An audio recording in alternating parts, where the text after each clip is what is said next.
fui aprovada no TJDFT, TRT Minas, que eu sou nomeada hoje, no MP São Paulo, né, ambas em primeira colocação, EBSER, o FMG também em primeira colocação, Câmara de Deputados só finalizando, mas a terceira etapa já saiu o resultado preliminar, também estou em primeira colocação, da MP Minas, Assembleia Legislativa de Minas, TRT Alagoas, TRT Goiás, segundo colocada, né? Não sei se eu lembrei de todas. Com a prova do TJDFT, que foram acho que 4 ou 5 perguntas sobre epidemiologia, tá? Seguidas assim. Os resultados que a gente tem da vida, que são resultados muito bons, eles não vêm tão fáceis. Eles vêm por meio de um esforço. E conhecimento é algo que não se perde, só se acumula.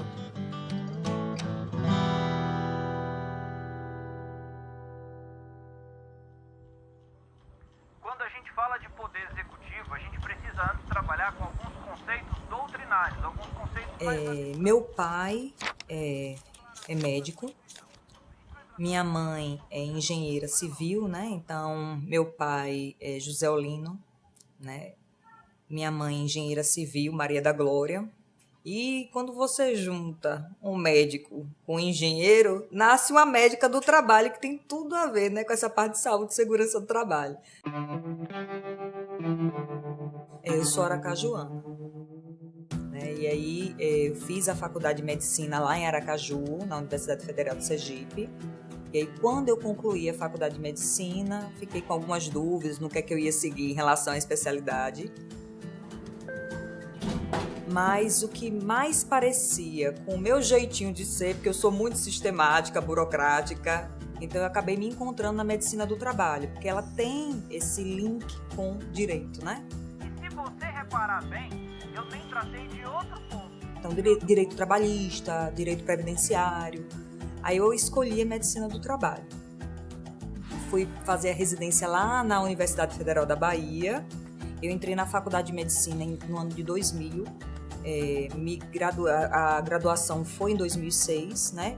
A residência de medicina do trabalho foi entre 2008 e 2009, né? Na época, meu professor da residência me convidou para ser preceptora da Universidade Federal da Bahia, e foi quando eu comecei a me encontrar na área da docência. Então, eu dei aula em alguns cursos de pós-graduação, em cursos preparatórios, né? E aí, mais para frente, eu encontrei o GRAN na minha vida. E aí foi quando eu comecei a dar aula mais voltada mesmo para concurso público.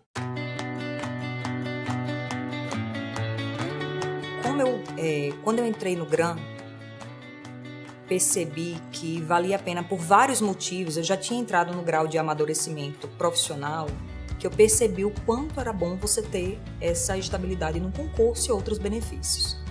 E também, como professora, eu achei que era importante eu saber o que é que o aluno passava na pele, né? Não só a questão de estudar para a minha matéria, mas outros condicionantes relacionados ao ato em si de fazer a prova. Falei, estou dando aula para concurso, por que não, né? Entrar nessa seara aí. Aí eu comecei a fazer uma prova atrás da outra, né? Eu fiz 11 provas nos últimos 2 anos, né? 2022 e 2023. Tive 11 aprovações. Algumas em primeiro lugar, outras em segundo, né? Outras em outras colocações, mas entre as primeiras colocações mesmo. Não pode não, falando sério, não pode deixar de acompanhar não, tá bem? Tá certo? A primeira prova que eu fiz foi TJDFT, que foi uma prova da banca FGV. As últimas provas mais recentes que eu fiz foi em dezembro de 2023. Eu fiz a prova da Câmara dos Deputados pela FGV. E na semana seguinte, eu também não fiquei em primeiro, né? Se eu não me engano, devo ter ficado lá para, acho que, segundo ou terceiro lugar. Eu entrei com recurso na prova discursiva, que tinha uma situação relacionada ao cartão de respostas que eu entendia que o comando da questão era diferente daquilo que ele considerava como resposta certa. Então, eu consegui muitos pontos com esse recurso. Resultado: quando eu cheguei na prova de título, uma pessoa que não era primeiro lugar na prova objetiva e não era o primeiro lugar na discursiva, mesmo depois de eu ter ganhado esses pontos com recurso, ainda tinha uma menina que fez mais pontos do que eu, né? Então eu estava em segundo na discursiva, eu estava em primeiro na prova de título já, né? Quando somava essas duas. Então o equilíbrio foi mais importante do que eu disparar nas provas, né? Então eu me dei bem na prova objetiva, né? Fui bem também na prova discursiva, não estava em primeiro em nenhuma das duas, mas somando as duas eu fiquei em primeiro.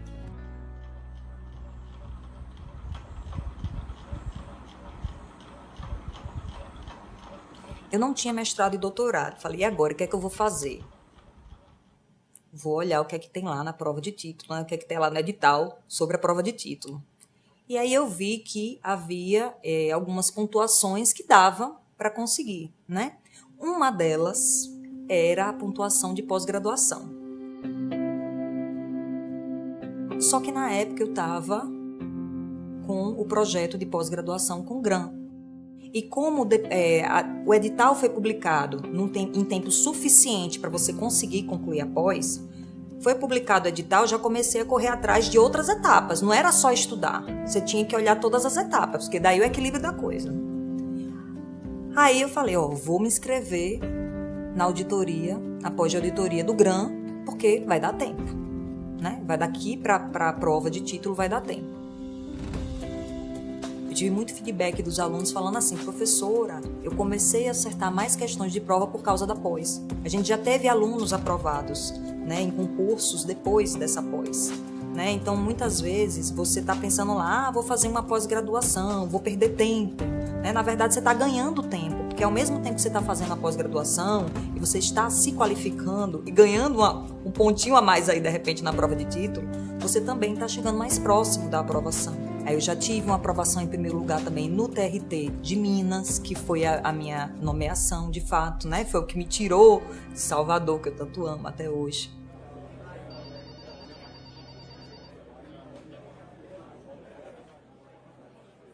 A vida pessoal da gente também traz algumas inspirações. E aí, gente, eu sou chorona. E aí, assim, na minha vida profissional, eu tenho meu pai, né? Meu pai é médico, ele faleceu, tá? Por isso que eu tô assim, gente.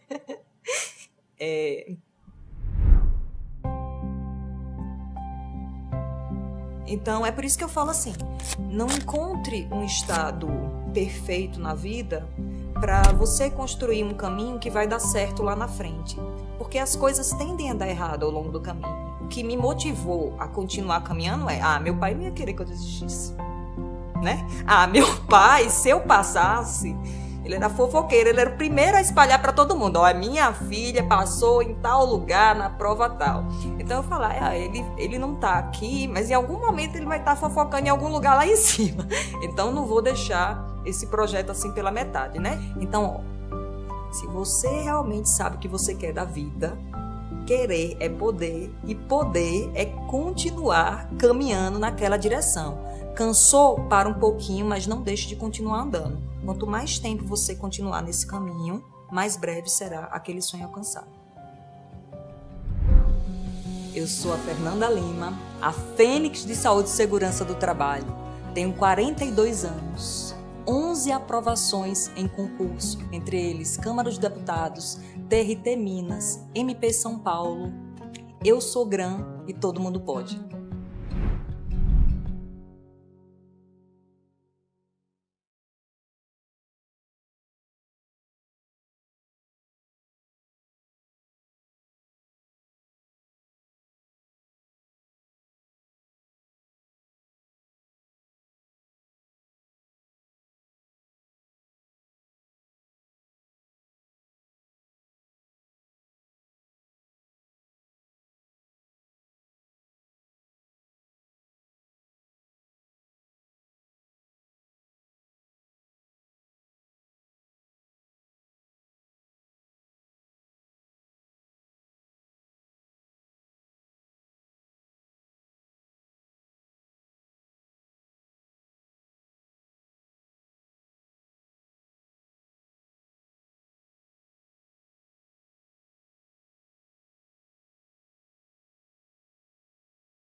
Bom dia a todos, professor Gustavo Brígido. Professor Samuel Marques. Uma grande alegria vir celebrar o aniversário da Constituição da República Federativa do Brasil. Nós somos do Ceará e lá no Ceará é assim, semana de aniversário é a semana toda. Semana inteira. Começa da véspera e vai até... Antes de as pessoas perguntarem, estão comemorando antes da data? Na realidade, é a semana de festa. A data oficial é amanhã, porque a 5 de outubro de 1988 foi promulgada a Constituição da República Federativa do Brasil. Exatamente. E a intenção foi selecionar aqui os principais aspectos, não é, Samuel? Exatamente. 36 anos, né? Uma Constituição já bem jovem, né? Ainda considerando o panorama global. 134 emendas constitucionais, 6 emendas de revisão e 4 tratados internacionais sobre direitos humanos equivalentes às emendas. Muita coisa aí para a gente falar, né? Para a gente aqui explanar sobre a Constituição. A gente já pode começar dizendo que nós temos uma Constituição extensa, uma Constituição prolixa, uma Constituição que em nada se parece com a proposta, com o modelo dos Estados Unidos. Sim. Porque a Constituição estadunidense é uma Constituição sintética, pequenininha. A nossa não. É uma Constituição bastante abrangente. Samuel, vamos fazer um passeio? Vamos, mas sim. Antes de ingressar na própria estrutura... Só um brinde à Constituição. Tá certo. Um brinde à nossa Constituição. Tá certo. Caneca do Gran. Aqui... Brindou tem que beber. Brindou tem que beber, é verdade. Brinde a todos que estão nos assistindo também. E aproveitar, mandar uma saudação para o país inteiro. E como nos homenagearam aqui, dizendo que estamos parecendo Bonner e o Cid Moreira. Meu amigo Tininho, hein? Grande abraço. Certo. Certamente, por ser mais jovem, eu sou o Bonner, você é o Cid Moreira. Que Deus o tenha. Acabamos de perder a voz do jornalismo brasileiro.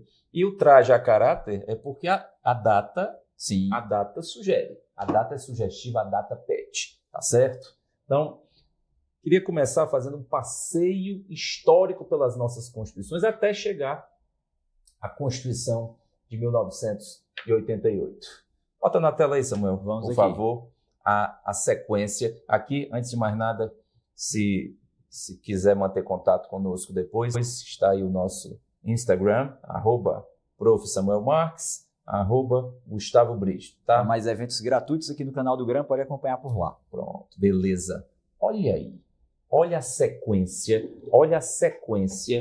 de constituições, a sequência de constituições da história brasileira. Você pode até me perguntar, olho no olho, se você me pergunta, um país com tantas constituições, isso é reflexo, ô Samuel, um país com tantas constituições, isso é reflexo de estabilidade ou de instabilidade política?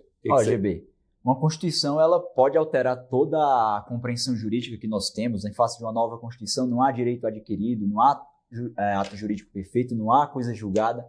Logo, isso reflete uma instabilidade, né? Perfeito. Então, nós temos aqui, diante de nós, a sequência de todas as nossas constituições, desde a primeira, em 1824, tá certo? A segunda, 1891, terceira e quarta, 34, 37, a quinta, em 1946, a sexta, em 1967. Em 69, nós tivemos uma emenda à Constituição que alterou significativamente o texto de 67. Para muitos autores é considerada uma nova Constituição, mas do ponto de vista formal foi apenas uma emenda à Constituição. E a atual Constituição de 1988, tá certo? Estabelecer aqui alguns cenários. Você deixando... Claro, deixa só na tela, por favor, só na tela. A Constituição de 1824, você coloca aqui embaixo, que é a Constituição do período da monarquia, tá certo? A única Constituição do período da monarquia. E essa Constituição foi outorgada. Tá certo? Aproveito aqui o ensejo para lembrar a diferença entre Constituição outorgada e Constituição promulgada.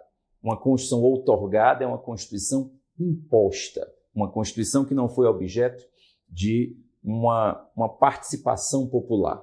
O avesso da Constituição otorgada é a Constituição promulgada. Samuel, a outra clássica Constituição otorgada foi a Constituição de 1937. Constituição de 37, então circula aí, deixa na tela, circula a Constituição de 37 e a coloque também como outorgada. Outra marca crucial do texto de 24, eu quero colocar até embaixo dele também, você vai lembrar que a Constituição de 1824 foi uma Constituição semi-rígida. A única Constituição brasileira que não foi rígida. Consequentemente, a única Constituição brasileira sem mecanismos de controle de constitucionalidade.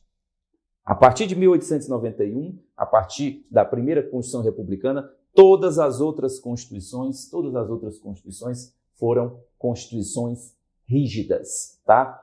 Aproveite aqui o ensejo, circule aqui, por favor, 34 e 37, escreve aqui embaixo, Vargas, as duas constituições da era Vargas.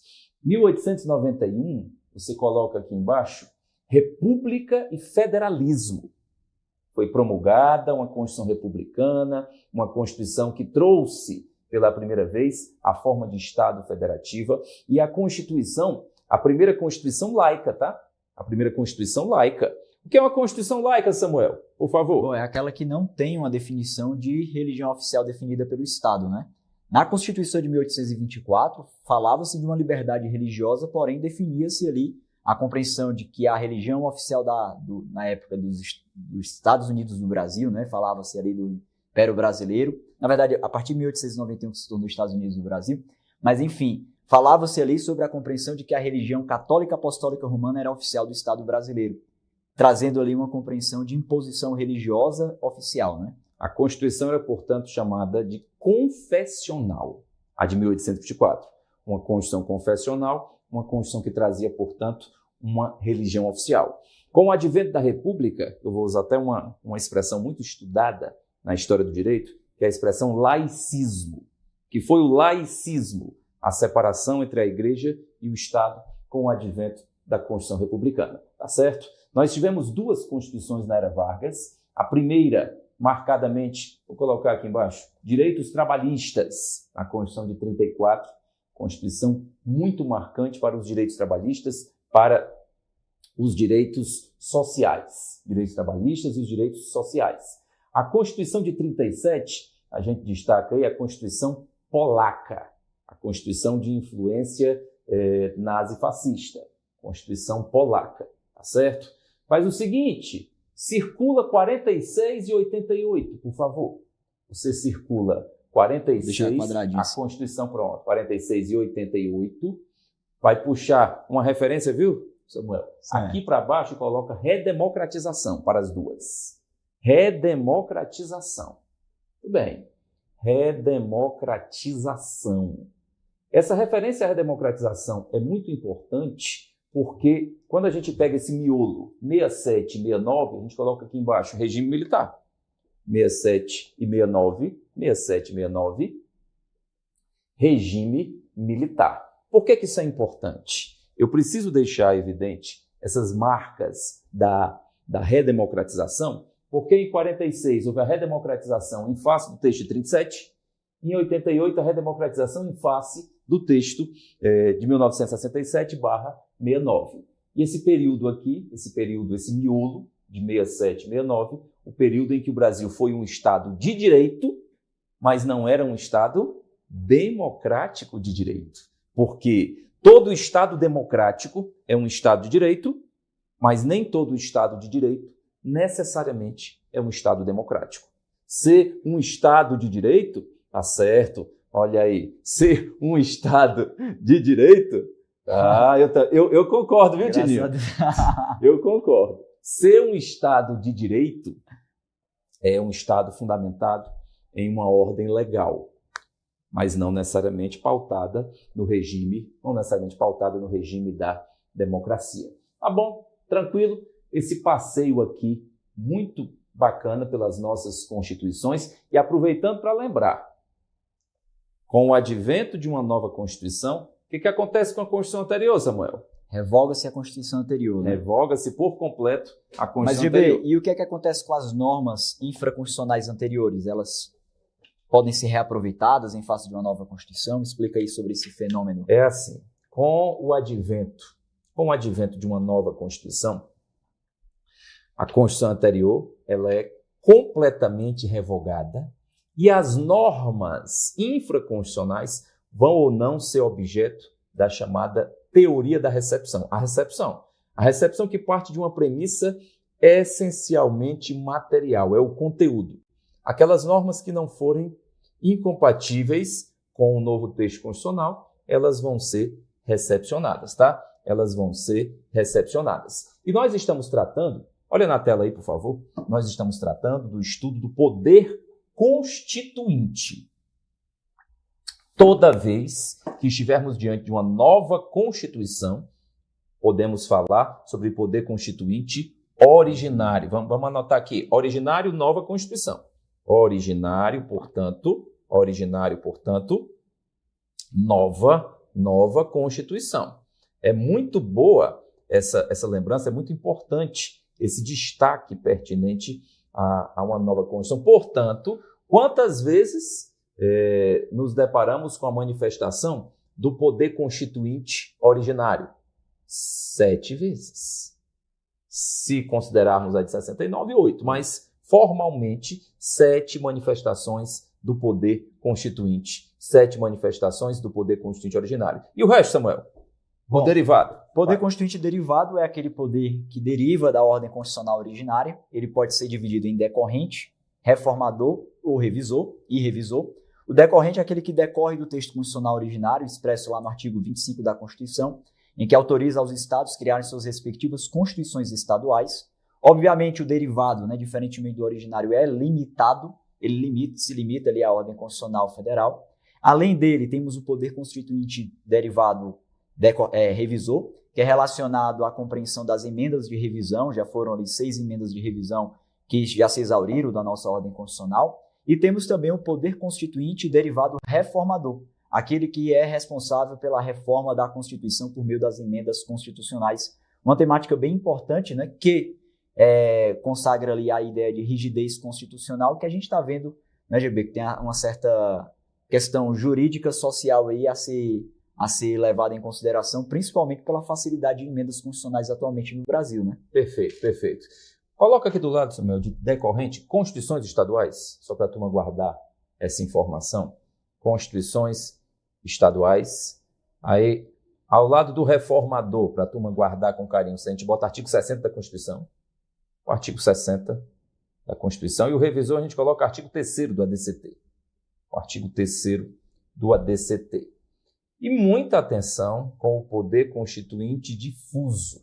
Falar em poder difuso, a gente trabalha com outra maneira de alterar a Constituição, que é através da alteração da interpretação, sem a necessidade de alteração do texto constitucional. É a chamada mutação constitucional. Altera-se a interpretação sem alterar o texto. Altera-se a interpretação, como um exemplo clássico da união estável. O texto constitucional nos ensina que a união estável é entre homem e mulher. E o STF admitiu a união estável homoafetiva, sem precisar alterar o texto constitucional, sem precisar de alteração do texto constitucional, tá certo? Então, o poder difuso, registra aí, o poder difuso, ele trabalha com a alteração da interpretação sem alteração de texto. Um outro exemplo clássico, GB, que a gente muito discorre sobre ele, pouco se fala sobre mutação, mas é um exemplo bem anterior, que é o da disposição do artigo 5º caput da Constituição, quando lá fala que todos são iguais perante a lei, sem distinção de qualquer natureza, garantindo-se aos brasileiros e aos estrangeiros residentes no país a inviolabilidade do direito à vida, liberdade, igualdade, segurança e propriedade. Ali a gente sabe que a interpretação ela é bem mais ampliativa. Embora se fale brasileiros e estrangeiros residentes no país, há uma visão mais ampliativa numa alteração do sentido da norma constitucional, sem alterar sua materialidade. Outro exemplo é o artigo 5º, inciso 11, que fala que a casa é asilo inviolável do indivíduo e ninguém nela pode penetrar sem consentimento do morador, salvo naquelas situações? Sabemos que a compreensão de caso é bem mais ampliativa quanto à noção de inviolabilidade. E temos outros exemplos mais, né? E muito importante também, tá, aproveitando aqui o ensejo, não confundir a mutação constitucional com a interpretação conforme, que é uma técnica de decisão relacionada à interpretação das normas infraconstitucionais. É mais ou menos o mesmo efeito. Há uma mudança no entendimento sem alterar a materialidade, só que interpretação conforme de norma infraconstitucional e mutação constitucional, que é o poder constituinte difuso, na Constituição. Perfeito. E aí a gente já combina com aspectos pertinentes ao controle de constitucionalidade, tá? Aproveitando aqui o ensejo, a gente vai permear a nossa caminhada com alguns julgados do Supremo Tribunal Federal. É essencial compreendermos que, além de conhecer, ter intimidade com o texto constitucional, nós precisamos ter um pano de fundo muito claro, muito evidente, acerca das interpretações dadas ao texto constitucional a partir do Supremo Tribunal Federal. Eu queria começar por uma decisão. Olha aí na tela, por favor. Recursos públicos não podem ser utilizados para promover comemorações do golpe de 64, decide o Supremo. O plenário do STF reafirmou o entendimento de que é inconstitucional o uso de recursos públicos para promover comemorações ao golpe militar de 64. Por que eu trouxe esse tema? Veja só. Nós acabamos de fazer a lista das constituições brasileiras e nós passamos pela Constituição de 67 e pela emenda número 1 de 1969. E nós vemos que com a instauração do Estado Democrático de Direito, ainda chega ao Supremo, nós ainda temos no Supremo Tribunal Federal discussões acerca do período anterior. Em 1964 foi instaurado um regime militar, e aí coloca na tela seguinte, Samuel, por favor, certo. Só para a gente fazer aqui, pronto. Olha a tese de repercussão geral, porque foi um julgamento de um recurso extraordinário. A utilização por qualquer ente estatal de recursos públicos para promover comemorações alusivas ao golpe de 64 atenta contra a Constituição e consiste em ato lesivo ao patrimônio imaterial da União. Perceba, quem está usando a expressão golpe é o próprio não Supremo. Sou eu, não é o professor Samuel Marques, não é ninguém que está no chat. Quem está usando a expressão golpe é o Supremo Tribunal Federal. E esta tese, a gente gosta muito de recomendar isso aqui, quando a gente faz a previsibilidade das questões que serão cobradas na sua prova, as teses de repercussão geral, as súmulas do STJ, as súmulas vinculantes do STF, mesmo as demais súmulas do STF, elas já estão prontas para serem cobradas na sua prova. E uma tese como essa, Gustavo, eu não concordo com o termo golpe. Mas vou te dizer uma coisa, isso aqui está pronto para estar na questão e você vai ter que marcar correto, concordando ou não. Concordando ou não. Quem usou a expressão foi o Supremo Tribunal. Mas eu não concordo com o Supremo. Faz o seguinte, deixe para discordar quando você tiver aprovado, quando você tiver aprovada. No momento, vamos acertar as nossas questões, tá bom? Tranquilo? Primeiro precedente, né, Samuel? Precedente interessante. Passa aí, o que a gente tem ainda na tela para esse pessoal? Isso aqui é maravilhoso, esse julgado, tá? E diz o que, Samuel? Vai. Vamos lá. Supremo Tribunal Federal valida punições militares previstas no Regulamento Disciplinar do Exército. O STF julgou constitucionais as detenções e as prisões disciplinares previstas no Regulamento Disciplinar do Exército de 2002. Segundo o plenário, esse tipo de pena pode ser fixado em regulamento das Forças Armadas, sem necessidade de especificação em lei. A decisão foi tomada por unanimidade no julgamento do recurso extraordinário RE 603116 com repercussão geral. E a tese definida foi qual, GB? Olha aqui. Por que isso é importante? O artigo 47 da Lei 6880, qual é a data, hein? 1980. Circula aí, Samuel, recepcionado pela Constituição de 88, sendo válidos, por conseguinte, os incisos 4º e 5º do artigo 24 do Decreto de 2002, os quais não ofendem o princípio da reserva legal, a teoria da recepção na prática. Nós trouxemos menção às constituições brasileiras, lembramos que cada nova Constituição representa a manifestação do poder constituinte originário, que uma nova Constituição revoga a Constituição anterior e as normas infraconstitucionais vão ser objeto de recepção. Então, puxa uma setinha aqui para baixo. Esse recepcionado, você bota aí, material. A recepção é material. A recepção, ela é material. E se você colocar lado a lado, duas pirâmides, tá certo? Você tem aqui a primeira pirâmide do ordenamento jurídico e eu coloco aqui do lado a segunda pirâmide do nosso ordenamento jurídico. Essa lei é de que data, Samuel? 1980. Essa lei é de 1980, portanto, elaborada à época da Constituição de 1967. Aqui no topo, nós temos a Constituição de 88. O que a Constituição de 88 provocou com a de 67? Ela revogou. E as normas infraconstitucionais vão ou não ser objeto de recepção.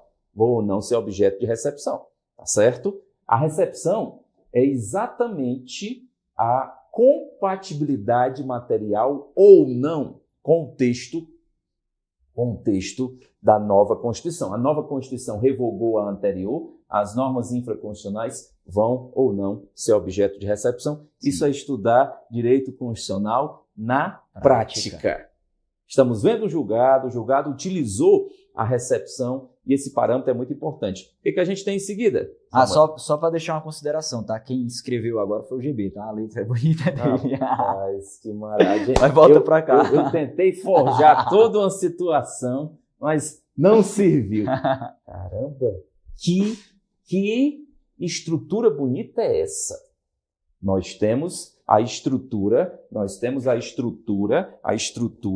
do nosso texto constitucional, da Constituição da República Federativa do Brasil de 1988. E quando você vai analisar essa estrutura, Samuel, analise essa estrutura, Samuel, por favor. Bom, vamos lá.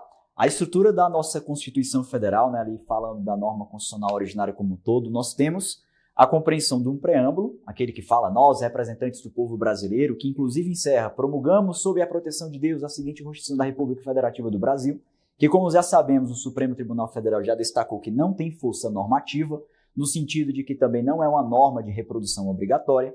Só para a gente ter noção, quase todos os estados da federação, a partir do poder constituinte derivado decorrente, colocaram em seus respectivos preâmbulos de Constituição a expressão Deus. Mas verificamos aqui uma noção de laicidade estatal. Será que isso fere ou não fere a laicidade estatal? Bom, o Supremo Tribunal Federal entendeu que não, porque essa norma não é de reprodução obrigatória e não tem força normativa. Eis um ponto importante. Além disso, nós encontramos também a nossa parte dogmática constitucional composta por 250 artigos, dividida em 9 títulos na nossa Constituição, em muitos capítulos, né? E temos também o ato das disposições constitucionais transitórias, atualmente com 123 artigos, que regulam a transição de normas ali entre as constituições passadas, a Constituição passada e a Constituição atual. Mas aí vale a gente lembrar da existência atual de 134 emendas constitucionais. Pelo menos até a gente sair do nosso hotel hoje, estávamos na 134ª emenda constitucional, né? Parece ser algo bem fácil de se realizar no Brasil, mas, como sabemos, diante daquela formalidade prevista no artigo 60 da nossa Constituição, tem-se um procedimento legislativo mais dificultoso, até mesmo por conta da noção de rigidez constitucional. Além das 134 emendas à Constituição, nós temos essas 6 emendas de revisão, já se exauriram, e temos também os 4 tratados internacionais sobre direitos humanos equivalentes às emendas. Só para você fazer nota, nós temos lá a Convenção Interamericana dos Direitos das Pessoas com Deficiência, o seu protocolo facultativo, o Tratado de Marrakech, que facilita o acesso a obras publicadas a pessoas cegas e outras condições de deficiência, e também temos a Convenção Interamericana contra o Racismo. Um aspecto muito importante também é o de nós lembrarmos que não existe hierarquia entre a parte dogmática e o ADCT. O ADCT, o ato das disposições constitucionais transitórias, nós não temos hierarquia entre esses dois pedaços, a parte dogmática com 250 artigos, o ADCT maior do que muitas constituições Sim. dos países que se relacionam com o Brasil, porque é um ADCT que tem 123 artigos, ele é enorme. E, embora a nossa Constituição tenha 134 emendas, já a mais recente, muito curiosa, inclusive, uma emenda feita sob encomenda, especificamente para a realidade de 2 tribunais de justiça, o Tribunal de Justiça de São Paulo e o Tribunal de Justiça do Rio de Janeiro, falando ali sobre a possibilidade de permanência nos cargos diretivos das respectivas casas. Exato. Mas, embora a nossa Constituição seja uma Constituição com muitas emendas, não é fácil emendar a Constituição.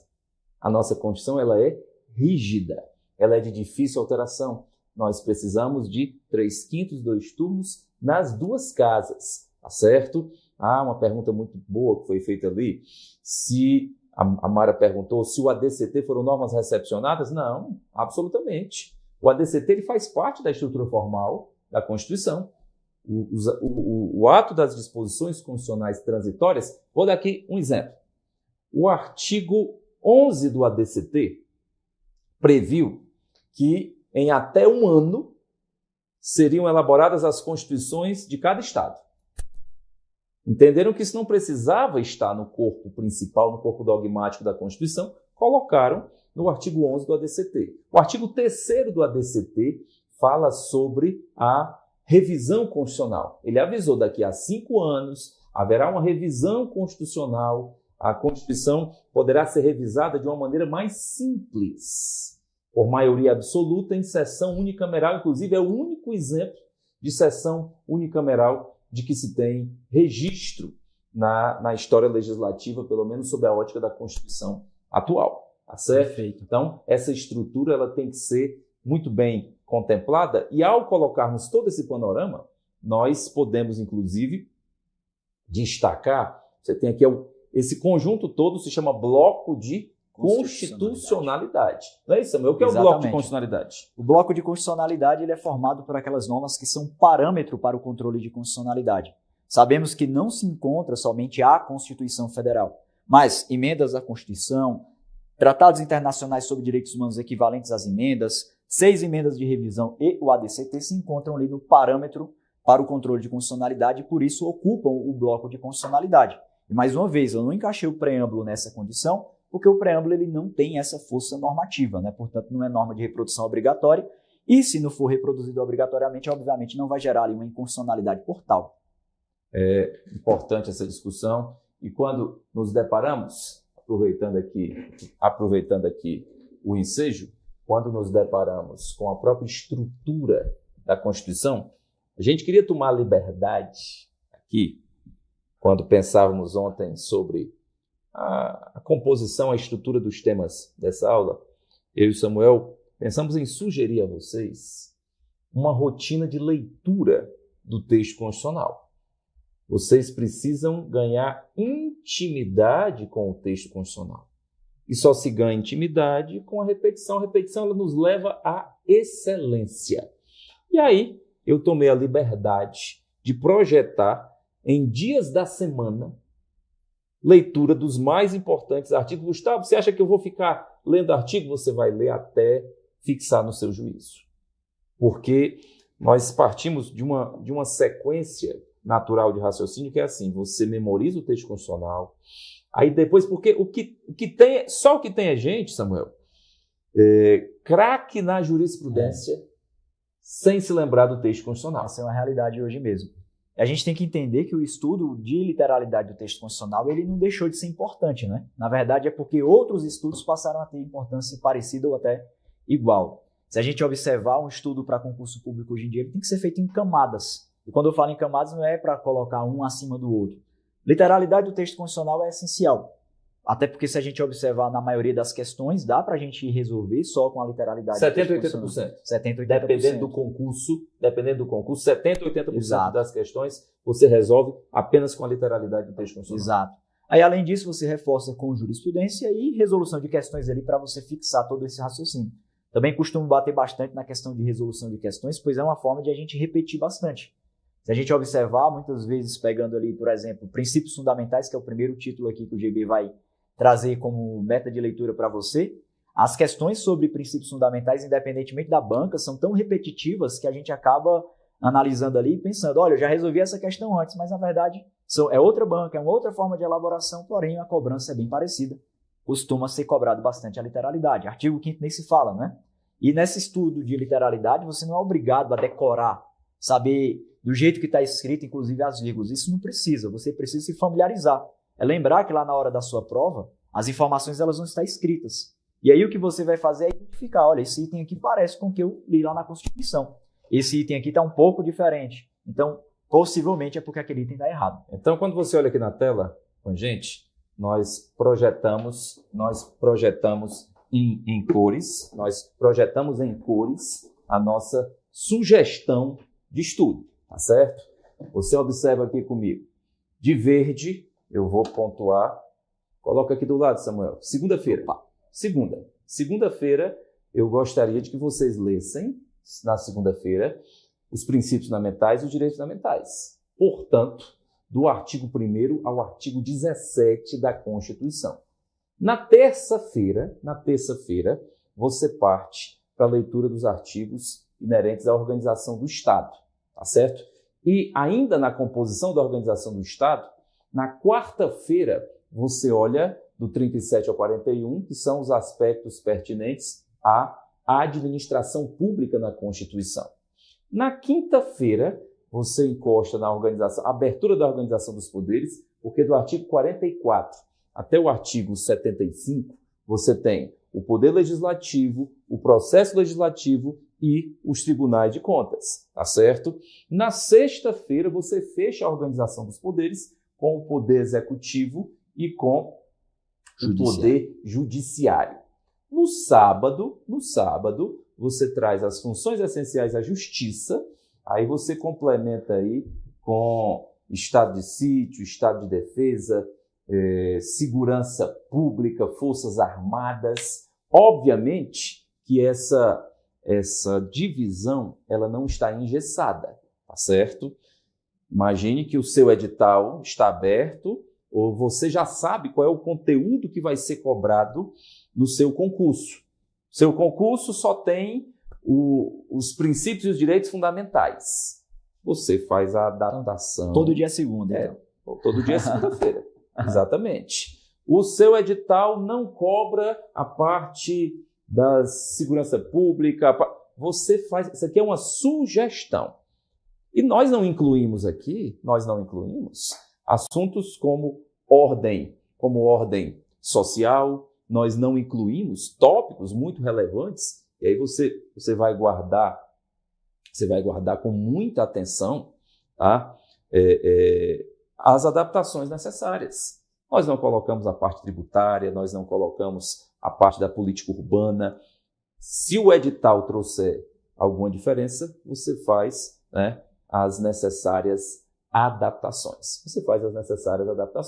Tá bom? Tranquilo? Estão pedindo aí para deixar na tela, para congelar, para marcar. Eu vou pedir que o pessoal salve esse material e eu vou disponibilizar no meu canal do Telegram com as anotações, tá? Para que vocês possam, né? Aliás, eu já disponibilizei sem anotação, vou disponibilizar logo em seguida. Já aviso aqui para a equipe que antes de fechar o slide, por favor, salva e manda para mim para eu disponibilizar para a turma, tá certo? Então, fica aí essa sugestão. E vamos seguindo agora. Tá aí. Essa é a estrutura. Vamos falar um pouquinho agora de ordenamento jurídico. Nessa estrutura do ordenamento jurídico, a gente pode colocar, e aí eu observo com vocês a composição do nosso ordenamento jurídico. Está aqui a estrutura do nosso ordenamento. No topo, nós temos uma realidade para o topo, uma para a base e uma realidade intermediária, tá certo? Perceba, no topo da nossa Constituição, no topo da nossa pirâmide, aliás, você vai encontrar, coloca esse registro aí, Samuel, a Constituição, mais os tratados sobre direitos humanos que forem aprovados com uma realidade equivalente às emendas constitucionais, nos termos do artigo 5º, parágrafo 3º da Constituição. Não é todo tratado sobre direitos humanos que vai ser equivalente, não é todo tratado sobre direitos humanos, que vai ser equivalente a uma emenda constitucional. Nós precisamos preencher 2 requisitos. Um requisito formal e um requisito material. O requisito, mandar aqui minha saudação especial para o professor Leandro Macedo. Grande Leandrinho. Mais um cearense que está chegando a Brasília mais tarde. Olha, Brasília está sendo invadida pelos cearenses, hein? Amanhã tem a convenção nacional, a 2ª Convenção Nacional de Professores do GRAN. Todos nós estamos sendo trazidos aqui para Brasília, fora os que já moram aqui. Portanto, o PIB intelectual dos concursos públicos estará... Meu amigo, Naruto, dê um oi pro pessoal. Aqui, Naruto. Apareça. Eu estou querendo que o Naruto apareça. Ora, venha para cá. E é para cá. Dá pra ver os olhos. Ó, até Naruto está aqui quando... Ô, garoto, vamos para frente. Aqui é animado. Aqui é animado. No topo nós temos alguns tratados internacionais preenchendo 2 requisitos. Um tratado tem que versar sobre direitos humanos e ele tem que ter sido aprovado como se aprova uma emenda. 3/5, 2 turnos nas 2 casas. Nós temos a composição, tudo que estiver abaixo da Constituição, aqui você coloca normas infraconstitucionais. Aqui você tem a identificação das normas infraconstitucionais, certo? E acima uma referência, claro, o pessoal acha que é brincadeira. Então, é bem animado aqui, viu? Todo mundo foi convidado para o aniversário da Constituição. Exatamente. A festa está bastante animada. Aqui as normas infraconstitucionais, aqui você coloca leis entre aspas, leis em sentido amplo, tá? Leis em sentido amplo. E aqui do lado, esse pedacinho aqui novo, esse pedacinho fruto da jurisprudência, são as normas supralegais. O que nós entendemos por normas supralegais? Já com o comentário feito aqui abaixo, são os demais tratados sobre direitos humanos. Por exemplo, Samuel, manda aí. Bom, quando a gente fala de norma supralegal, são aqueles tratados internacionais sobre direitos humanos que foram aprovados no Brasil em um rigor diferente daquele equivalente à emenda constitucional, do artigo 5º, parágrafo 3º, e também todos aqueles tratados internacionais sobre direitos humanos anteriores, né, à emenda constitucional número 45 de 2004, que trouxe ali a possibilidade de ser aprovado como equivalente à emenda. Um exemplo clássico é o famoso Pacto de San José da Costa Rica, né? Ele é clássico até porque ele envolve ali uma questão também bem importante para provas de concurso público, que é da prisão civil por dívida do depositário infiel.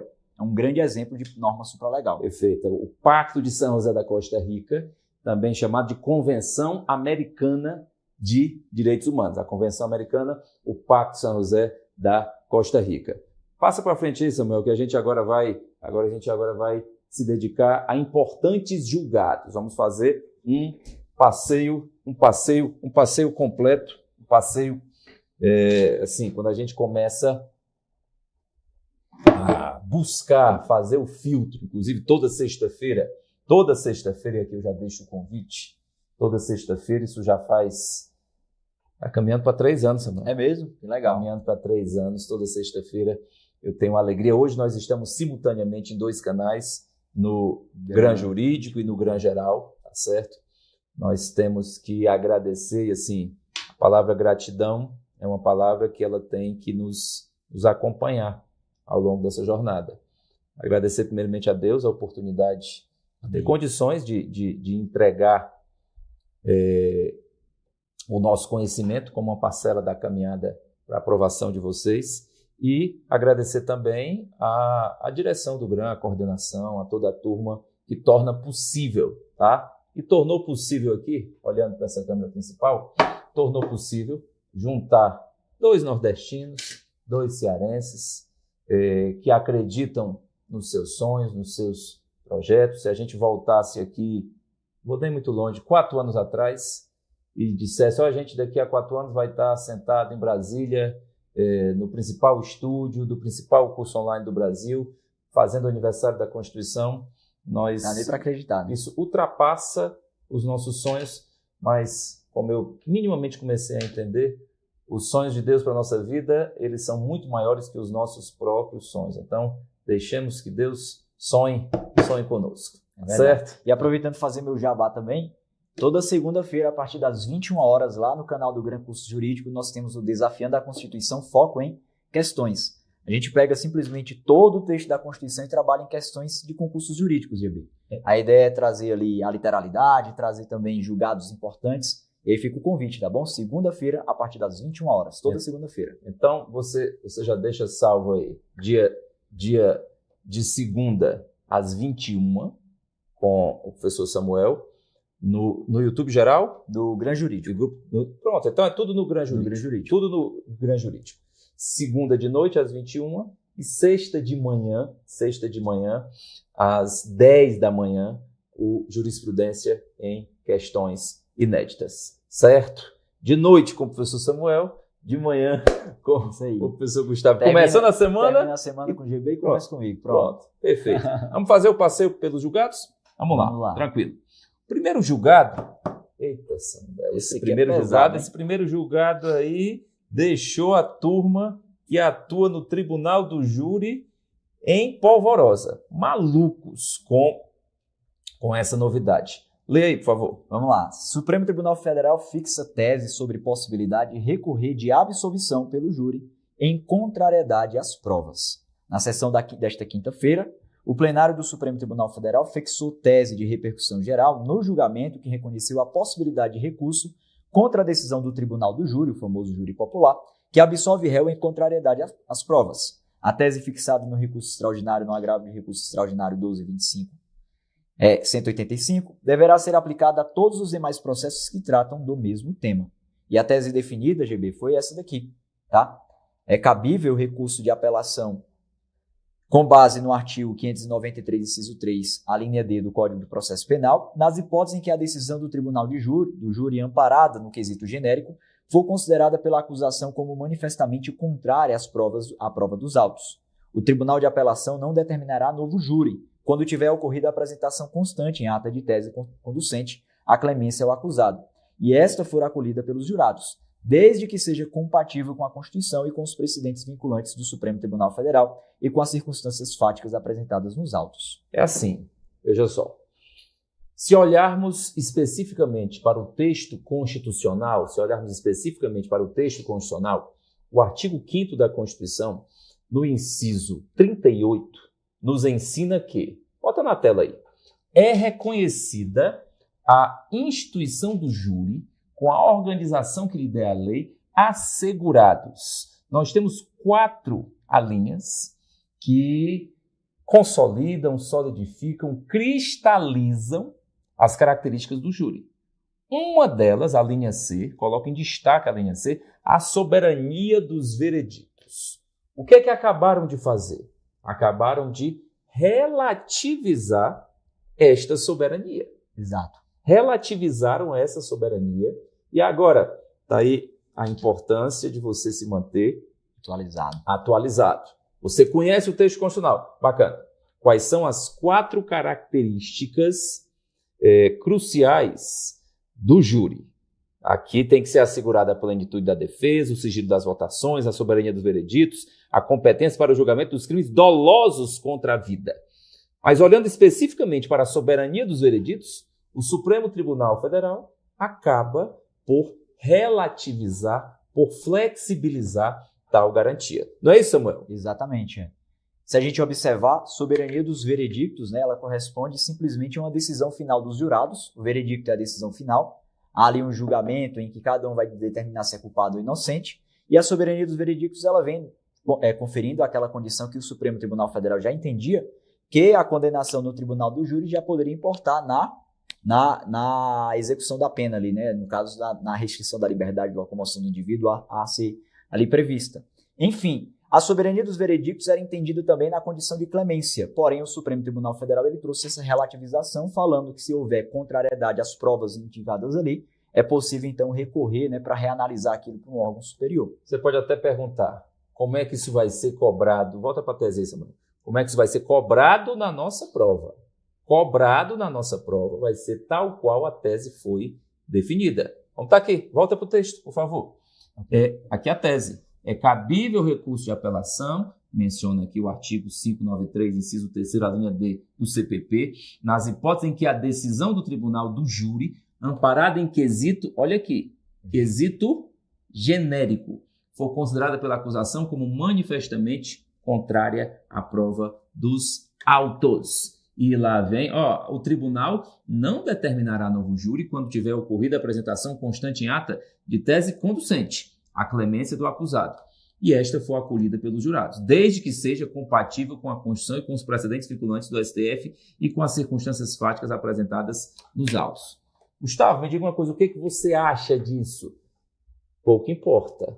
A minha opinião, a do Samuel, importa o que vai ser cobrado na sua prova.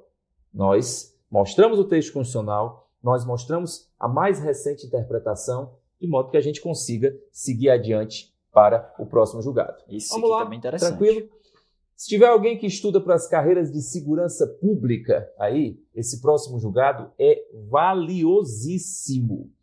Um julgado relacionado à Guarda Civil Metropolitana de São Paulo. Manda as ordens, Samuel. Olha lá, STF mantém ilegalidade de atuação da GCM de São Paulo em crime de tráfico de drogas. Por maioria dos votos, a primeira turma do STF manteve decisão do ministro Alexandre de Moraes, que reconheceu a legalidade da atuação da GCM de São Paulo em busca pessoal e domiciliar relacionada a crime de tráfico de drogas. A questão foi analisada na sessão desta terça-feira, dia 1º, e no julgamento do agravo regimental no recurso extraordinário número 1468558.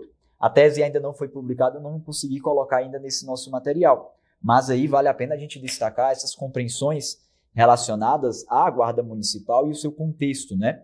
Sabemos que em julgado muito importante no ano passado, na ADPF número 995, o Supremo Tribunal Federal reconheceu as guardas municipais como integrantes da atividade de segurança pública, né, GB? Existe uma lei chamada Lei do Sistema Único de Segurança Pública que traz a Guarda Municipal em seu bojo, embora ela não esteja destacada de forma expressa lá naquela lista do artigo 144, inciso 1 ao 6. Não tem Guarda Municipal lá destacada, embora haja previsão no parágrafo 8º do artigo 144, indicando que os municípios poderão constituir guardas municipais destinadas à proteção de seus bens, serviços e instalações, conforme se dispuser em lei. E aí o ponto importante é exatamente o conforme se dispuser em lei. Qual é o limite para a atuação dessa lei, GB? Aqui, até aproveitando o importante ensejo, o artigo 144, ele não tem mais uma lista taxativa de órgãos de segurança pública. A lista é uma lista meramente exemplificativa, na medida em que Guarda Municipal hoje é considerado órgão de segurança pública, sim. Até ano passado, até meados do ano passado, as guardas municipais, elas pertenciam ao SUSP, ao Sistema Único de Segurança Pública, mas não eram órgãos de segurança pública. Hoje você pode dizer que o 144 é uma lista exemplificativa, segundo o STF, não é minha opinião, é o STF que já a considerou, e Guarda Municipal é órgão de segurança pública, e este julgado, volta aí para o julgado, por favor, o Supremo manteve a legalidade de atuação em crime de tráfico de drogas cada vez mais, e aproveitando que a gente está às vésperas de uma eleição municipal, embora aqui em Brasília, no Distrito Federal, o clima seja um clima de deserto, porque não tem eleição.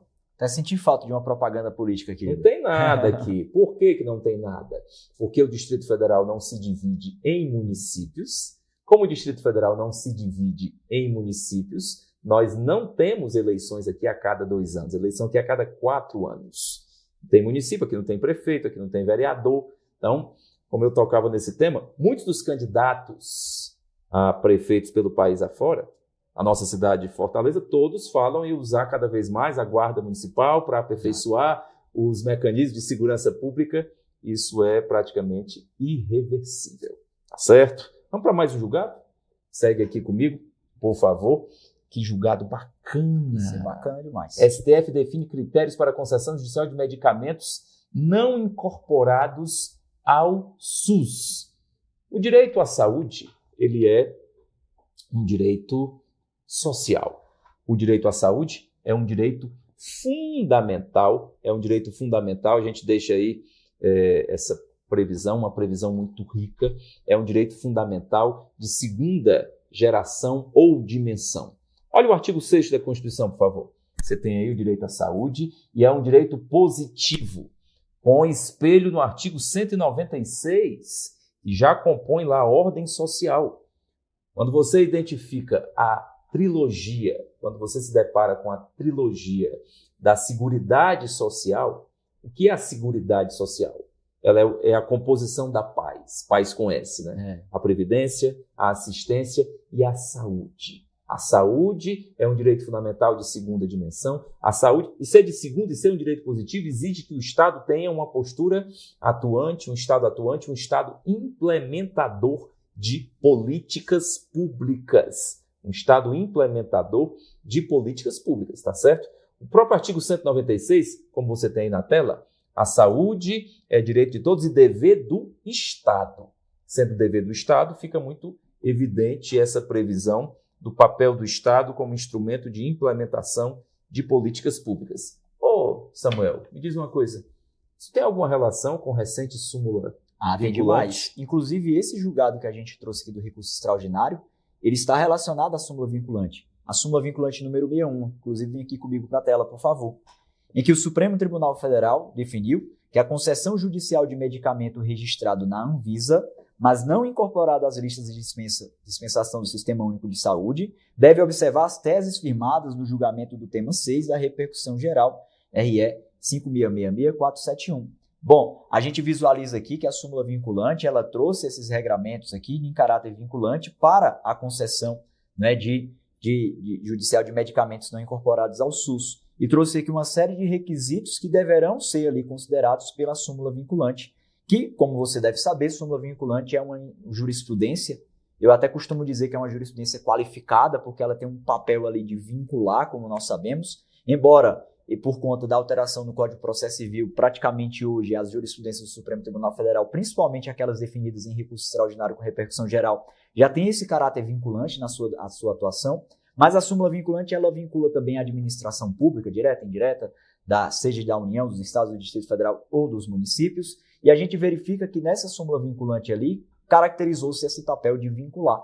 E é até interessante ver que lá no meu Instagram eu recebi uma mensagem de um aluno falando assim: professor, mas eu não entendi por que criar uma súmula vinculante se esse assunto já era tratado há tempos pelo Supremo Tribunal Federal. Mas só se pode criar súmula vinculante de assunto tratado há tempos. Exato. O artigo 103A da Constituição, ele nos ensina que após reiteradas decisões sobre matéria constitucional, poderá ser editada súmula que vincule os demais órgãos do Poder Judiciário, a administração pública, a súmula vinculante, que foi uma novidade trazida pela Emenda 45, estampada no artigo 103A.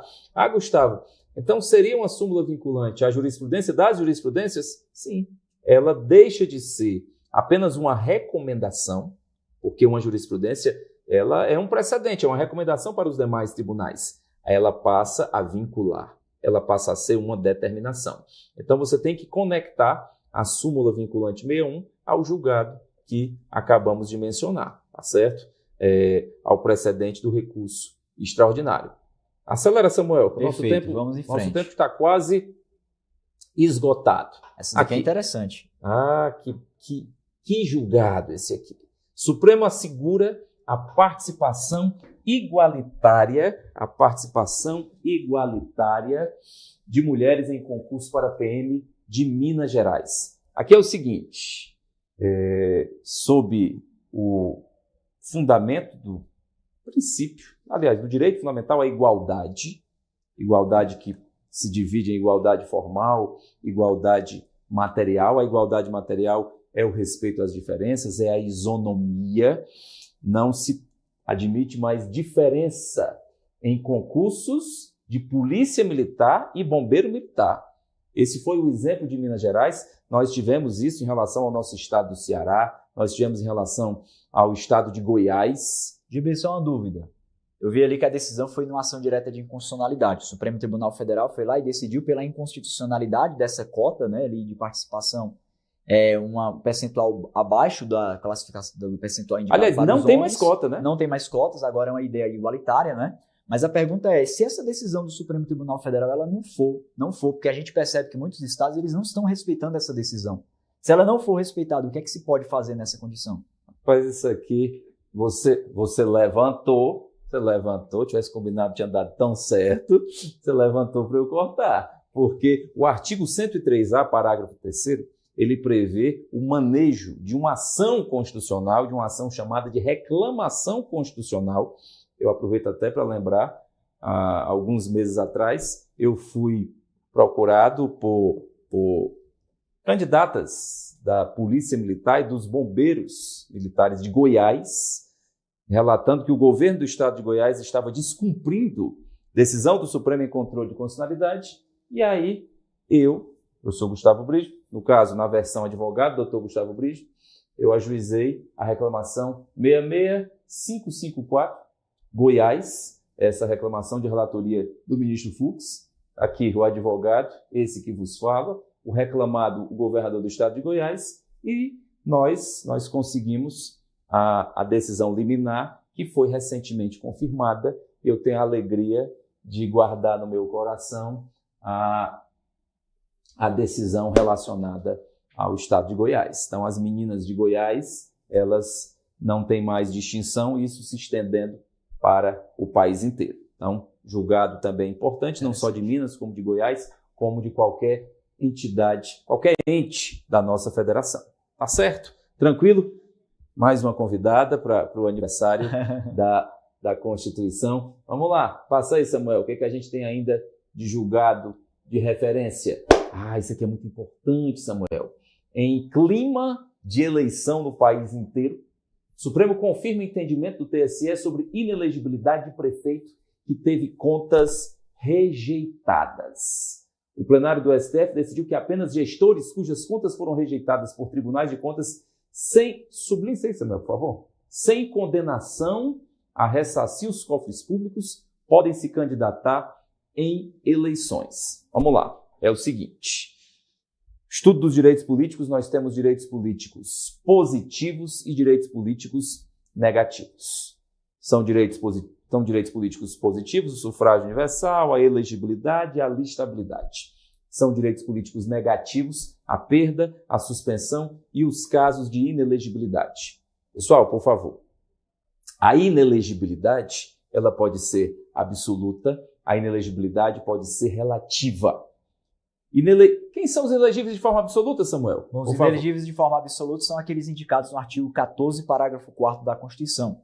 São os inalistáveis, estrangeiros e conscritos, e os analfabetos. Perfeito. Lembrando que analfabeto pode votar, só não pode ser votado. O analfabeto, portanto, ele tem capacidade eleitoral ativa, ele é alistável, caso queira, mas ele jamais poderá ser elegível. Ele não tem capacidade passiva. Ele vota se quiser, mas ele não pode receber voto. Quando você se depara com os casos de inelegibilidade reflexa, são os demais casos de inelegibilidade. A exemplo do artigo 14, parágrafo 7º, que é inelegibilidade relativa reflexa, e a exemplo deste julgado, que a gente está aqui a tese. A tese, por favor, é correta a interpretação conforme... Você mencionou há pouco, Samuel, uma das mais importantes técnicas de interpretação da Constituição, interpretação conforme a Constituição, no sentido de que o disposto na Lei Complementar 64 aplica-se apenas aos casos de julgamento de gestores públicos pelos tribunais de contas. Só vai gerar inelegibilidade se você volta para o texto, Samuel, volta para o texto. Até fica mais claro cobrar na prova assim, ó. Segundo o STF, apenas gestores cujas contas foram rejeitadas por tribunais de contas sem condenação a ressarcir os cofres podem se candidatar. Porque se a condenação veio acompanhado do necessário ressarcimento aos cofres públicos, se falar em ressarcimento, necessariamente estaremos diante de mais um caso de inelegibilidade e um caso de inelegibilidade reflexa. Inelegibilidade, relativa. Por que é relativa? Porque não é absoluta. Exato. A nossa lista de inelegibilidade absoluta, ela é muito clara. Os inalistáveis e os analfabetos. Todos os demais casos de inelegibilidade serão casos de inelegibilidade relativa. Tá certo? Perfeito. E valendo a pena também lembrar que a nossa Constituição ela traz alguns exemplos de inelegibilidades relativas, como é a do parágrafo 5º, limite de reeleição para os chefes do Poder Executivo, a do parágrafo 6º, que é aquela inelegibilidade por incompatibilidade relacionada ali à necessidade de renunciar até 6 meses antes do pleito, também para os chefes do Poder Executivo. Parágrafo 7º, como o GB falou aqui, que é a inelegibilidade reflexa, aplicável aos parentes de até 2º grau. E temos também a do parágrafo 8º, relacionada ao militar. E, ponto importante, é a do parágrafo 9º do artigo 14. Se você observar nesse julgado, aqui falou em Lei Complementar número 64 de 90. Ah, professor, por que a lei complementar ela pode estabelecer mais um caso de inelegibilidade? Porque há uma autorização constitucional estabelecida lá no artigo 14, parágrafo 9º, em que diz que lei complementar estabelecerá outros casos de inelegibilidade aos prazos de sua cessação.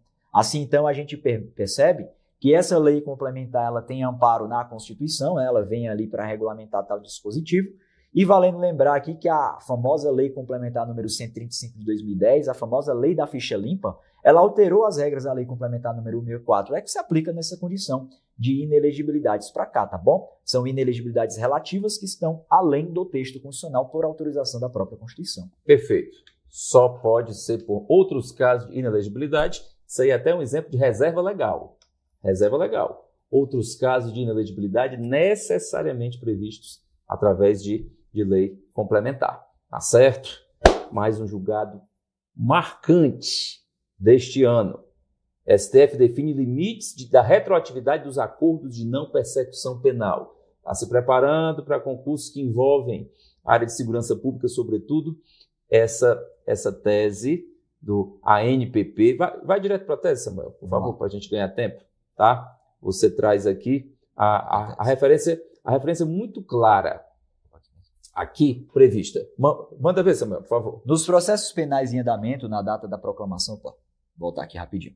Na data da proclamação do resultado deste julgamento, nos quais, em tese, seja cabível as negociações de ANPP, se este ainda não foi oferecido ou não houve motivação para o seu não oferecimento, o Ministério Público, agindo de ofício, a pedido da defesa ou mediante provocação do magistrado da causa, deverá, na primeira oportunidade em que se falar nos autos, após a publicação da ata desse julgamento, manifestar-se motivadamente acerca do cabimento ou não acordo. Nas investigações ou ações penais iniciadas a partir da proclamação do resultado desse julgamento, a proposição da ANPP pelo Ministério Público ou a motivação para o seu oferecimento devem ser apresentadas antes do recebimento da denúncia, ressalvada a possibilidade propositura pelo órgão ministerial no curso da ação penal, se for o caso. E aí a gente lembra da compreensão, né, estabelecida lá no artigo 5º, inciso 40 da Constituição, que fala sobre o princípio da anterioridade da norma penal. O que é que ela fala, GB? A lei penal não retroagirá, salvo para beneficiar o réu. Aqui nós temos a grande marca da retroatividade da lei penal benéfica ou da irretroatividade da lei penal maléfica. Certo? Perfeito. Acelera o passo, Samuel. Vamos lá em frente. O que que vem? Ah, olha aí, Samuel. Condenados por júri popular podem ser presos imediatamente e após o julgamento decide o STF. Aqui é o seguinte. Coloca casaco. Tira casaco. Coloca soberania casaco. Dos veredictos sem soberania. Tira, assim, o Supremo, quando você olha para o texto constitucional, vamos começar logo com destaque para o que está escrito na Constituição. Olha o texto constitucional aí, por favor. Ninguém será considerado culpado até o trânsito em julgado de sentença penal condenatória. Daqui se parte a ideia da presunção de inocência, ou formalmente chamando presunção de não culpabilidade. A ideia central é de que a pessoa só pudesse ser presa após o trânsito em julgado. Ninguém pode ser considerado culpado até o trânsito em julgado. Não faz muito tempo entenderam que se tivesse uma condenação por um tribunal de segunda instância, por um órgão colegiado, aí depois, não precisa ser em segunda instância. Agora, volta para o texto, Samuel. Cadê a tese? Pronto, aqui. A tese. Vai. A soberania dos veredictos no Tribunal do Júri autoriza a imediata execução de condenação imposta pelo corpo de jurados, independentemente do total da pena aplicada. Então é assim, perceba comigo. Nós vamos sair dessa aula, Samuel, com 2 julgados valiosíssimos relacionados ao tribunal do júri. Sim. A relativização da soberania dos vereditos e, de novo, aqui tratando, autoriza a imediata, pode ter a imediata execução, mas ela pode ser relativizada.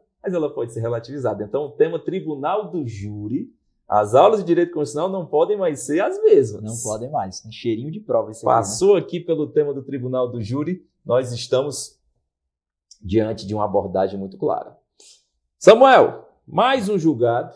E aí, vamos só pedir licença ao pessoal aqui, Samuel, porque nós já estouramos o nosso horário. Se vocês não se importarem, nós podemos continuar até fechar as nossas observações, que nós trouxemos alguns julgados a mais e gostaríamos de comentar. Se vocês não se importarem, já pedimos autorização aqui à gestão dos estúdios, disseram que não tem evento agora e que a gente pode seguir mais um pouquinho. Então, vamos só caminhar até concluir as nossas observações, tá? Se vocês não se importarem, sigam conosco, por favor. E deixa o like no vídeo, hein?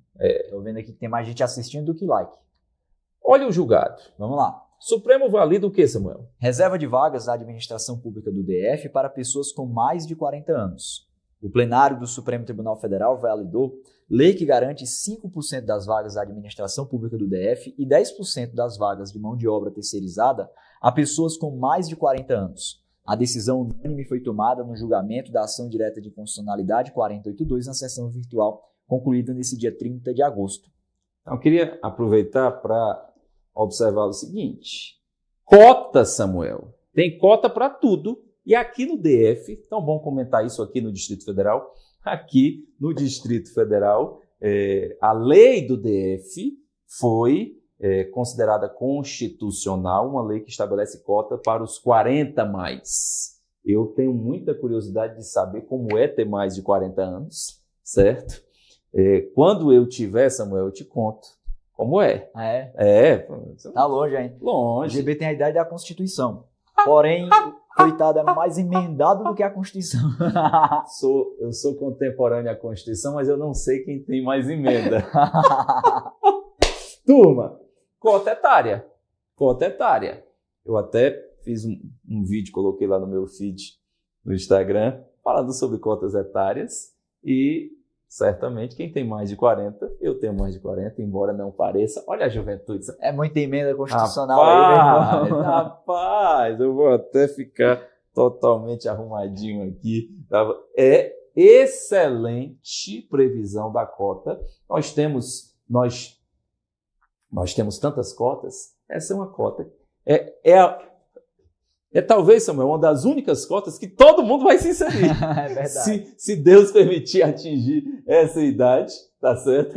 É uma das únicas cotas que todo mundo... Você pode não pertencer à cota racial, você pode não pertencer à cota de gênero, você pode não pertencer... Mas cota etária, esta nos espera. Mas eu também queria aproveitar, Samuel, para comentar um aspecto valiosíssimo desse julgado. Uma lei do DF que foi objeto de ADI. Perfeito. Uma lei do Distrito... É como se aprende direito constitucional na prática. Uma lei do Distrito Federal, como o Distrito Federal é um ente híbrido, ele pode ter, ora um perfil. A lei do DF ela pode ter conteúdo estadual ou municipal, certo? De sorte que só pode ser objeto de ação direta de inconstitucionalidade, a ADI ela pode ter 2 possíveis objetos, leis ou atos normativos federais ou estaduais que contraria a Constituição de 88. Logo, se essa lei do DF foi objeto de ADI, obrigatoriamente ela tem conteúdo estadual. Perfeito. Porque se ela tivesse conteúdo municipal, ela teria que ser objeto de ADPF, Arguição de Descumprimento de Preceito Fundamental. Foi? Perfeito. Tranquilo? Muito bem. Segue o fluxo aí. O que a gente vai comentar agora com o pessoal? Que assunto maravilhoso! Vamos pegar esse tema e colocar em reflexão para a gente. Supremo valida o decreto que desobrigou o Brasil de cumprir norma internacional sobre demissão sem justa causa. Vocês vão entender o alcance desse julgado. Vai, Samuel. Vamos lá. O plenário do Supremo Tribunal Federal confirmou por unanimidade a validade do decreto presidencial 2100 de 96, que retirou o Brasil da Convenção 158 da OIT. A convenção cria parâmetros... Deixa eu voltar aqui rapidinho. Cria parâmetros de proteção aos trabalhadores nos casos de dispensa sem justa causa e, entre outros pontos, prevê que o empregado tem o direito de saber os motivos da sua decisão. A decisão foi tomada na conclusão do julgamento da ADI 1625 nesta quinta-feira, dia 22. Segue. A validade do decreto presidencial de 96 já tinha sido examinada pelo plenário em 2023, no julgamento da ADC 39. Como o decreto não havia passado pelo Congresso Nacional, a dúvida girava em torno da validade de um decreto não analisado pelos parlamentares. Agora vem a tese. Cuidado total com essa tese, vai. Neste julgamento foi firmada a tese de que a retirada do país desse tipo de tratado tem de passar pelo Congresso Nacional. Porém, para garantir a segurança jurídica, a decisão só teve efeitos a partir da data em que foi tomada, ou seja, sem alcançar os decretos anteriores. Por essa razão, a validade do decreto 96 foi mantida. É assim, trazendo o estudo do direito, combinando o estudo do direito internacional com o direito constitucional, certo? Quando eu me reporto à necessária internalização de um tratado. Um tratado internacional, ele só vai ter valor no Brasil, só vai produzir efeitos aqui quando ele for internalizado. E a internalização passa pelo Congresso Nacional. Artigo 49, inciso 1º da Constituição, é da competência exclusiva do Congresso Nacional. Inciso 1º, resolver definitivamente sobre tratados, acordos ou atos internacionais que acarretem encargos ou compromissos gravosos ao patrimônio nacional. Então, o presidente ele celebra o tratado como chefe de Estado, artigo 84, inciso 8º, compete privativamente ao presidente da República, inciso 8º, celebrar tratados, acordos ou atos internacionais sujeitos a referendo do Congresso. O presidente celebra o tratado, manda para o Congresso aprovar. Aí o que acontecia antes desse julgado? Era possível o chefe do Executivo, que precisou do Legislativo para aprovar o tratado, era possível a denúncia deste tratado, a renúncia deste tratado. O Brasil não quer mais esse tratado, sem precisar passar pelo Congresso. A partir deste precedente, é um precedente deste ano, tá certo? O direito constitucional se atualiza, o precedente deste ano, agora, para que o Supremo Tribunal, aliás, para que o presidente, para que o Executivo renuncie a um tratado, da mesma forma que precisou do Congresso para aprovar o tratado, vai precisar do Congresso para se livrar desse tratado. Direito constitucional mais atualizado impossível. E um ponto interessante também nessa decisão, GB, é a modulação dos efeitos, né? Só teve efeitos a partir da data em que foi tomada. Ou seja, sem alcançar os decretos anteriores. Isso é excelente detalhe, porque, em regra, as decisões em controle de constitucionalidade, a gente está no ADI, as decisões têm efeitos retroativos. O que é modular? Modular é fazer algo diferente. A modulação é tornar uma decisão ou ex nunc, dali para frente, ou pro futuro, daqui a 1 ano, daqui a 2 anos, e essa modulação é possível a partir do quórum de 2/3 do STF, respaldado em aspectos da segurança jurídica ou do relevante interesse social. Tem mais alguma coisa, Samuel, aí pra gente? Vamos lá. Manda. O que tem? Essa aqui é interessante. Vamos terminar com este julgado. Exato. Vamos terminar com este julgado. Perguntaram há pouco aí no chat. Aliás, tem perguntado algumas coisas. Perguntaram se essa aula vai ficar gravada. Essa aula vai ficar gravada sim, tá certo? Gustavo, teve mudança no artigo 5º, inciso 8º, imperativo de consciência? Aqui. Manda, Samuel. Vamos lá. Testemunhas de Jeová têm direito de recusar procedimento que envolva transfusão de sangue, decide o Supremo Tribunal Federal na data do dia 25 de setembro de 2024. O STF definiu nesta quarta que a liberdade religiosa de uma pessoa pode justificar o custeio de tratamento de saúde diferenciado pelo poder público. Por unanimidade, ficou decidido que testemunhas de Jeová, adultas e capazes, isso é um ponto importante, tá? Têm o direito de recusar procedimento médico que envolva transfusão de sangue. Também decidiram que o Estado tem a obrigação de oferecer procedimentos alternativos disponíveis no Sistema Único de Saúde, ainda que seja necessário recorrer. Bom, só passando aqui para nossas teses, as teses definidas nos recursos extraordinários 97, 9742 e 1212 e 272 foram as seguintes, tá? Recurso extraordinário 97, 9742. Testemunhas de Jeová, quando maiores e capazes, têm o direito de recusar procedimento médico que envolva transfusão de sangue, com base na autonomia individual e na liberdade religiosa. Como consequência, em respeito ao direito à vida e à saúde, fazem jus aos procedimentos alternativos disponíveis no SUS, podendo, se necessário, recorrer a tratamento fora de seu domicílio. Essas foram as teses definidas nesse primeiro julgado aqui. E as duas outras teses definidas no outro recurso extraordinário foram: é permitido ao paciente, no gozo pleno de sua capacidade civil, recusar-se a submeter tratamento de saúde por motivos religiosos. A recusa a tratamento de saúde por motivos religiosos é condicionada à decisão inequívoca, livre, informada e esclarecida do paciente, inclusive quando veiculada por meio de diretiva antecipada de vontade. E 2. É possível a realização do procedimento médico disponibilizado a todos o Sistema Único de Saúde, com a interdicção de realização de transfusão de sanguínea, em outra medida ou outra medida excepcional. Caso haja viabilidade técnico-científica de sucesso, anuência da equipe médica com sua realização e decisão inequívoca, livre, informada e esclarecida do paciente. Resumindo, Samuel, veja só. Transfusão de sangue. Se a pessoa é maior de idade e é capaz, ela pode escolher se vai querer ou não transfusão de sangue. Mas esse direito não se estende aos filhos, aos menores. Então, o tema do artigo 5º, inciso 8º, da referência de interpretação da Constituição, sofreu mais uma atualização, especialmente no tocante ao exercício dos direitos por parte dos religiosos testemunhos de Jeová. Perfeito. Certo? Perfeito. Já é uma temática bem debatida. Nós estamos aqui há mais de 1 hora, na realidade há 1h20, trazendo um evento muito bem pensado para vocês, de aniversário da nossa Constituição.